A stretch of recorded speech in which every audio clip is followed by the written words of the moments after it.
Amigos do Futebol Ilimitado, estamos no ar novamente com mais um podcast feito para você. Agora vamos falar do que pode ser o futuro do futebol europeu, mais especificamente falando. E eu estou aqui com o Eduardo Rocha para a gente conversar sobre como vai voltar, né?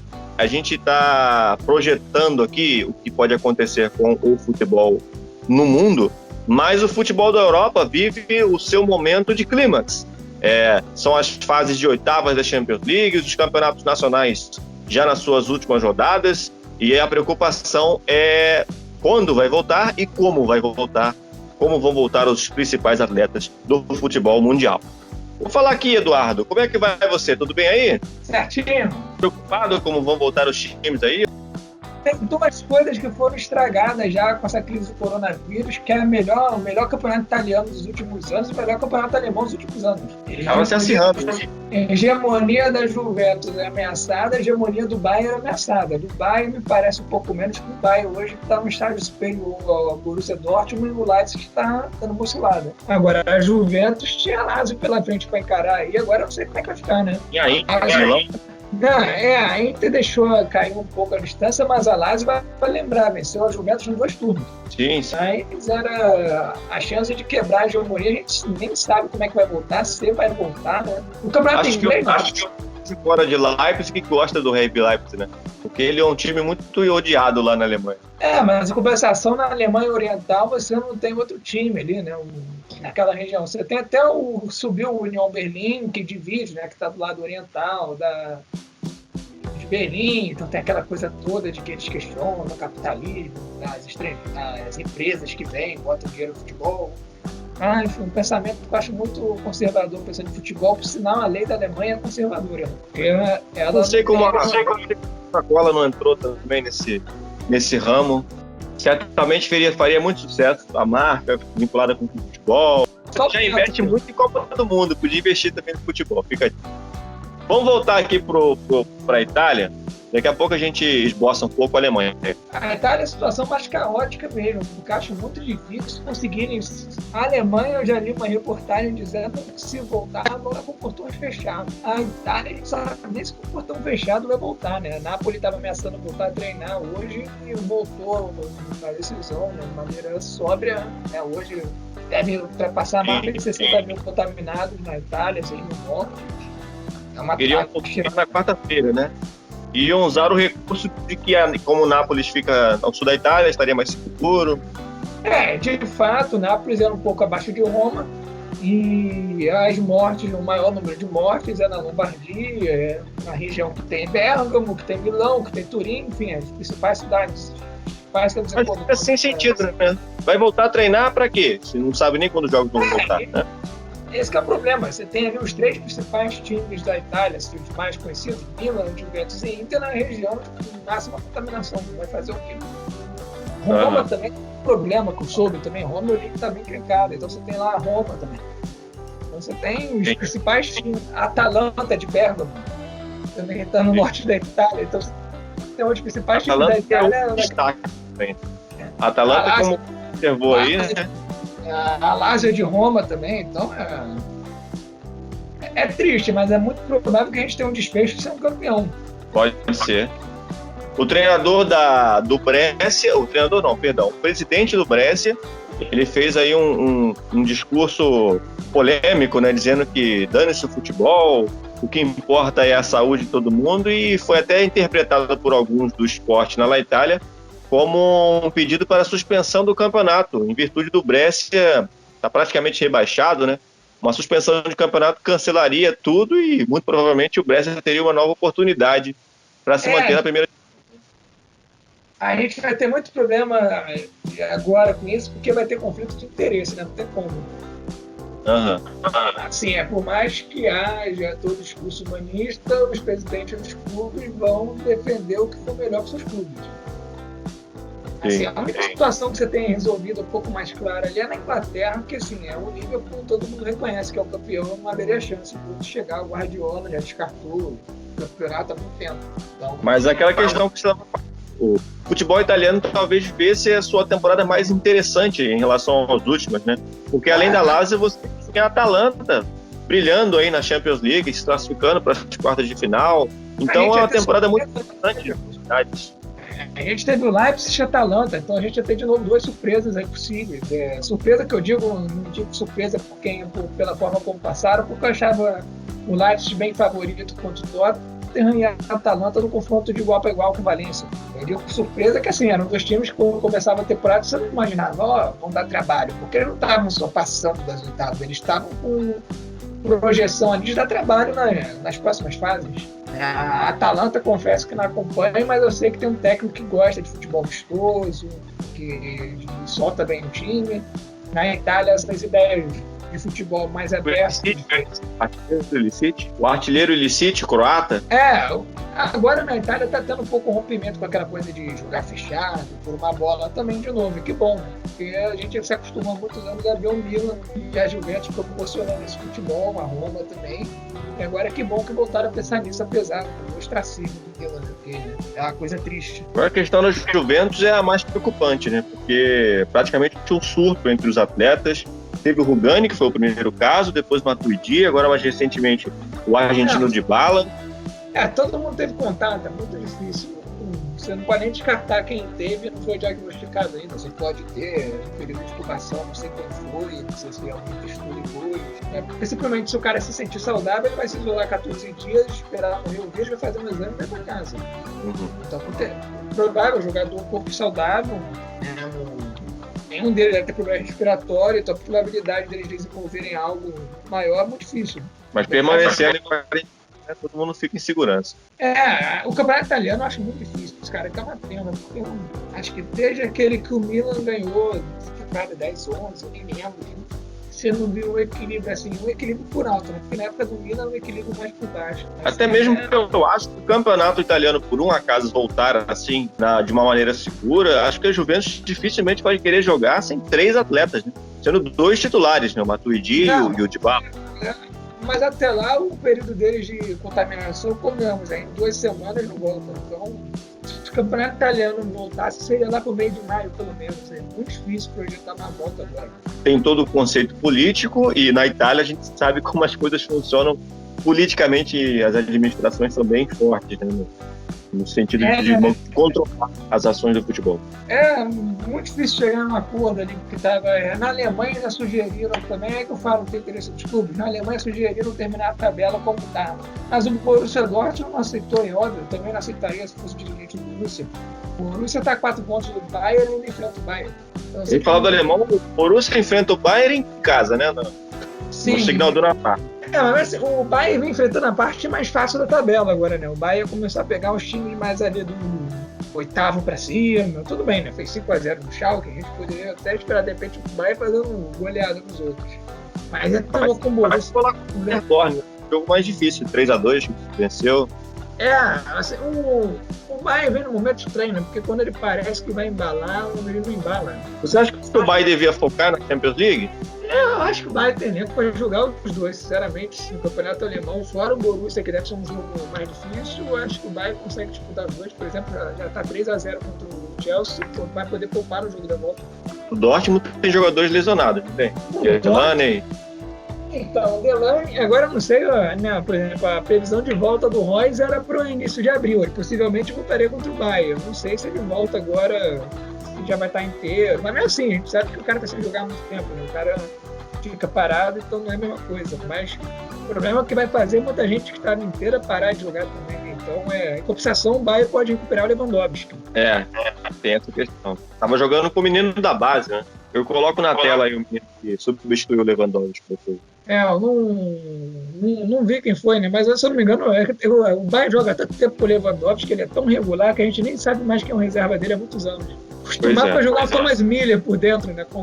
Mas o Thomas Müller, essa temporada, por sinal, né? A gente tem que voltar, tem que dizer, né? Que o Thomas Müller voltou a jogar bem, né? Como bem atacante ali por trás do centroavante, né? Diferente das funções que ele cumpriu já com o Ancelotti ali, até com o Heinz, ele jogou pelo meio, né? Como quase um segundo homem de meio campo, ali na frente do volante. começou a carreira jogando pelo lado do campo, de falso 9, e agora mais uma posição aí, ele consegue se recriar com 30 anos. O cara ele tem que bater palma, né? Tá se mostrando multimídia aí. Pra calar a imprensa alemã, né? Que estava queimando aquela geração campeã do mundo em 2014, né? Que muitos não voltaram mais para a seleção do Joachim Löw.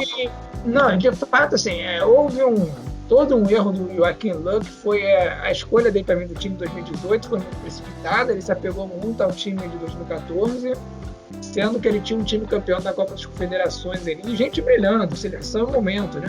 Então, quando ele deixa o Sané fora, muita gente ficou olhando, apesar de eu ter achado ali que não era nenhum absurdo, só que assim, ele levou o Ozil, que já não joga nada no Barça, não tem tempo, né? Ele vive de lampejo, é um baita jogador, mas um jogador que assim, depende do dia. O dia que tá mal, assim, a Copa 2014 do Ozil não foi essa coisa maravilhosa, né? Como não foi a Copa da Alemanha até o momento que enfrenta o Brasil, né? Você falou também da Copa das Confederações, vamos lembrar que a geração aí dos jovens também foi vice-campeã olímpica aqui no Rio de Janeiro em 2016. Tinha o Gnabry. Chega a ser engraçado, que eles mandaram na época um time C pra cá, um time que ninguém achava que ia vingar nada. E os jogadores, para quem a gente menos, o melhor jogador daquela seleção da Alemanha pré-olímpica foi o Maier, que se eu não me engano era no Crystal Palace, se não me engano, era o meia do. Inclusive acho que ele faz o gol no Brasil. Era o meia Exatamente. O meia do Schalke 04. E vale lembrar que o Gnabry era da base do Arsenal, né? E o Arsenal, assim, ninguém dava nada por ele. Só tirou, foi emprestado várias vezes. Né? Se eu não me engano, agora um desses laterais também aí tava, se eu não me engano, aí não sei se foi o Washington, tinha algum lateral que depois foi, que tá agora em algum time grande aí, que também tava naquela Copa ali, que jogava, acho que o time de segunda divisão, né? Tinha assim, tinha um Selke, atacante, mediano, assim, bem mediano. E assim, os três que o cara chamou acima dos 23 eram jogadores absolutamente relevantes, né? Era o Bender do Borussia, né, que jogou no Borussia, o irmão dele, ou seja, caixa de ferramenta no meio de campo, né? E o Petersen, do Frankfurt, que é um atacante que ia falar um golzinho ou outro, mas nunca foi. Agora é Frankfurt, não teve contrário. Que também é um jogador mediano. Agora assim, indo para a Inglaterra, né?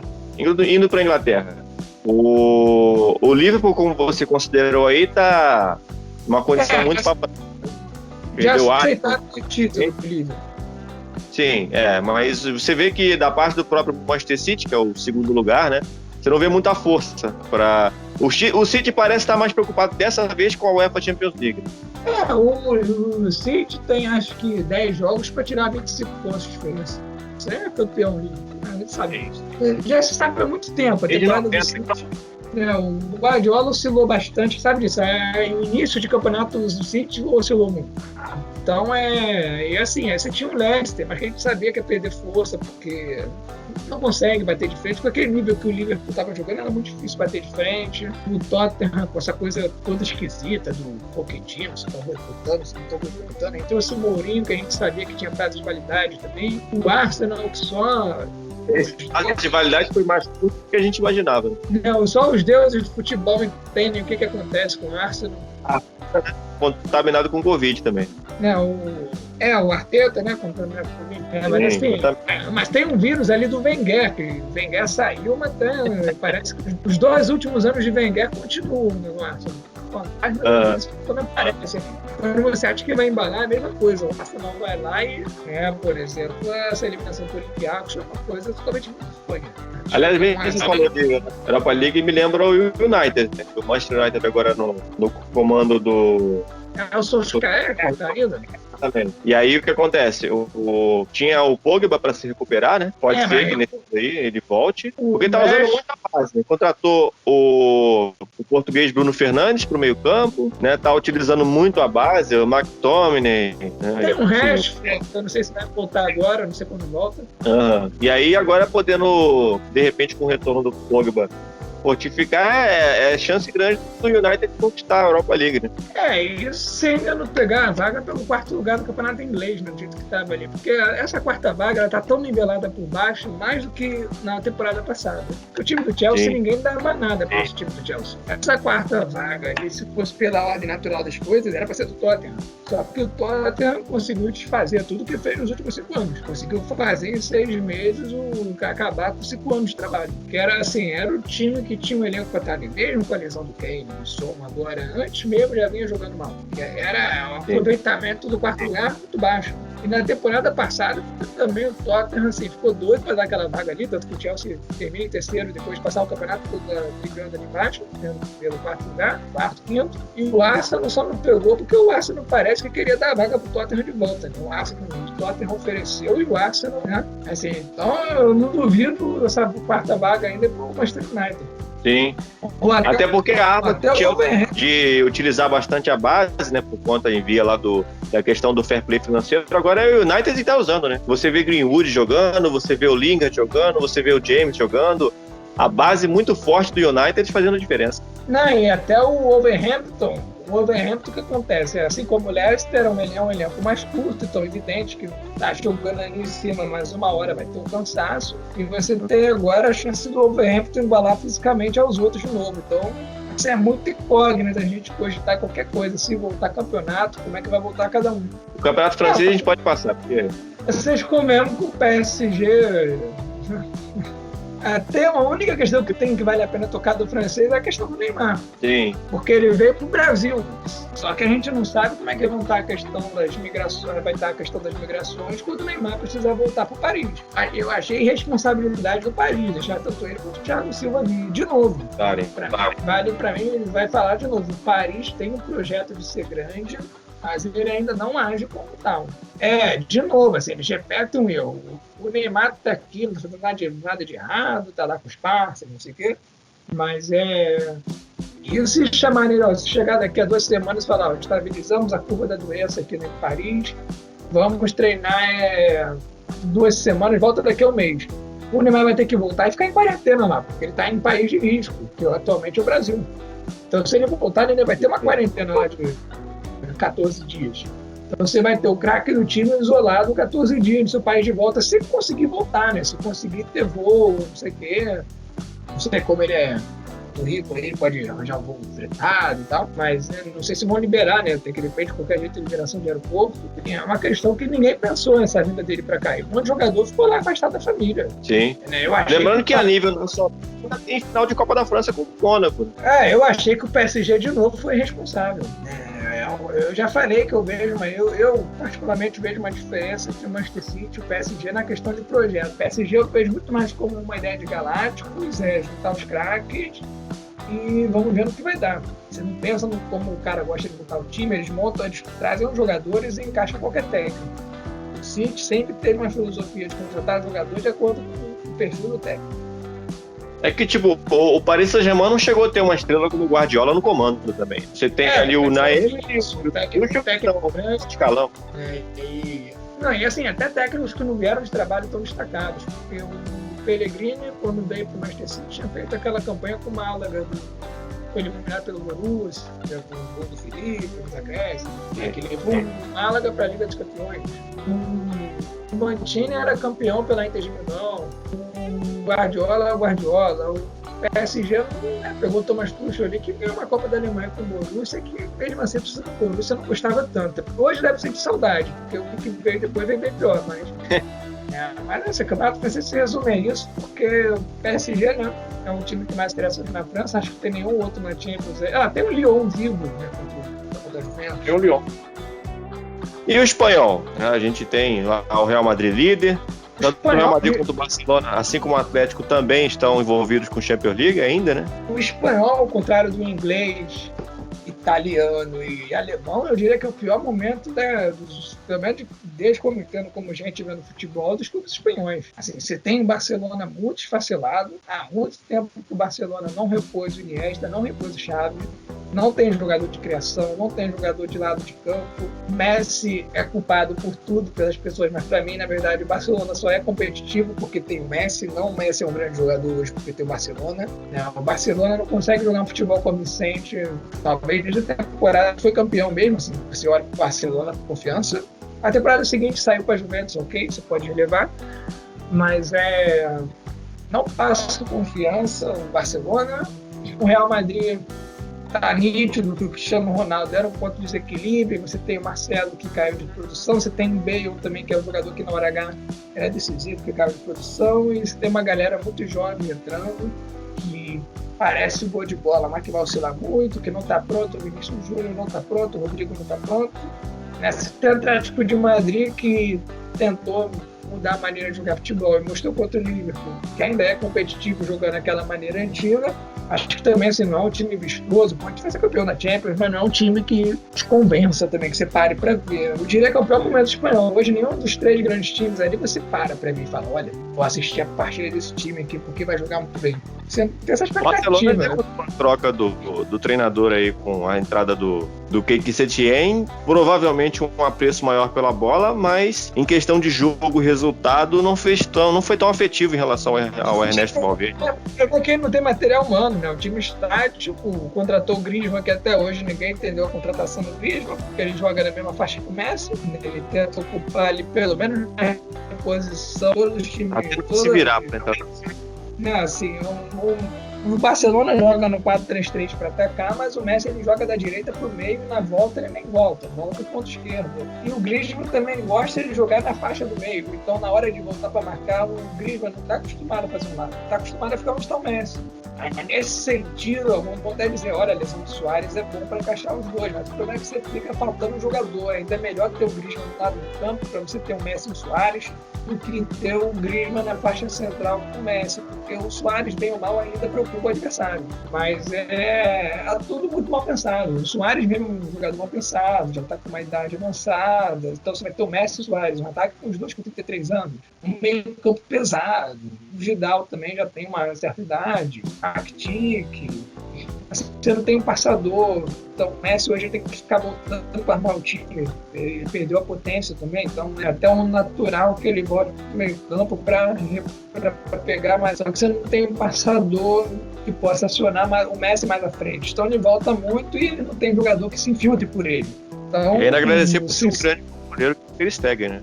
Que salva... Há muito tempo já que o Ter Stegen salva o Barcelona em vários jogos. Eu, durante muito tempo, tive preconceito de que o Campeonato Espanhol era fácil, desmerecia os feitos do Cristiano Ronaldo e do Messi, mas não é isso.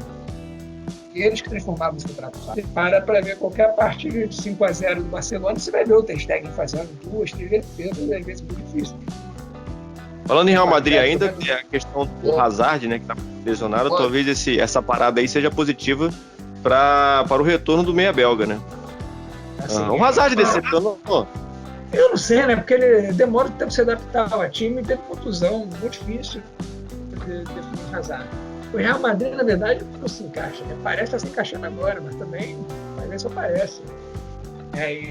Acabou que voltaram os âncoras antigos, né? O Isco, o Kroos, acabou com aquela galera de antigamente, Benzema, todo mundo voltando, Modric.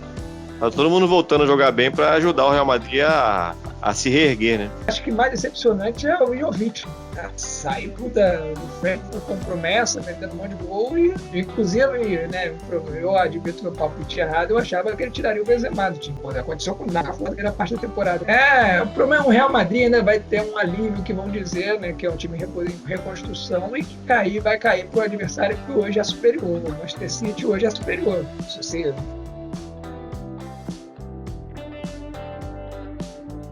Talvez essa parada de positivo para esses caras aí que não vinham jogando bem.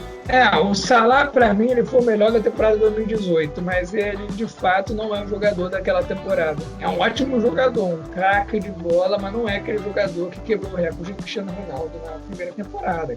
Realmente daquelas coisas que acontecem em uma temporada específica. É um baita jogador. Ainda acredita que o Salah seja top 5 ainda, igual você acreditava antigamente?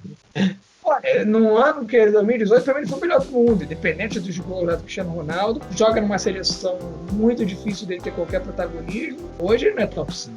Porque a projeção é um jogo único, né? A Liga dos Campeões, se voltar a boatos aí de que será jogo único. A gente tem que ver os desdobramentos direitinho, né? Pra gente saber como é que vai voltar. Eu diria assim, eu só queria dar um palpite aqui. Eu diria que pelo andamento, como estava ali, seguindo a mesma toada, o Manchester City e o PSG, que são sempre questionados, aquela coisa de vai amarelar, que a camisa é pequena, talvez seja as melhores chances, né? Melhor chance com certeza na temporada, né? Nas últimas temporadas, eles ganharem a Liga dos Campeões. Então a gente vai encerrar por aqui, Eduardo. Valeu aí pelo podcast, pela participação. A primeira participação mais incisiva aqui no canal, né? Você havia participado daquele vídeo do Honda lá de maneira sobrenatural. Mas valeu aí, a gente se vê na próxima. Vamos ver, né? Vamos ver, a Eurocopa foi adiado. Eu achava a Inglaterra favorita para a Eurocopa, mas vinha sem o Rashford e o Kane, né? Ia pegar os dois para a Eurocopa sem ritmo nenhum do jogo. De repente, para 2021 ficou melhor para eles, vai dar para se organizar, se mudar outra lição. Né? Olimpíadas devem ser adiadas. Né? Vamos esperar agora o mundo passar por essa crise. Tá certo. Valeu, Eduardo. Você que não é inscrito no canal, se inscreve. O Futebol Ilimitado é a nova comunidade do futebol mundial. E agora, nesse momento de seca de jogos, a gente continua com vocês aqui com muita informação, né? E muita discussão também. Aquele abraço, galera. Valeu!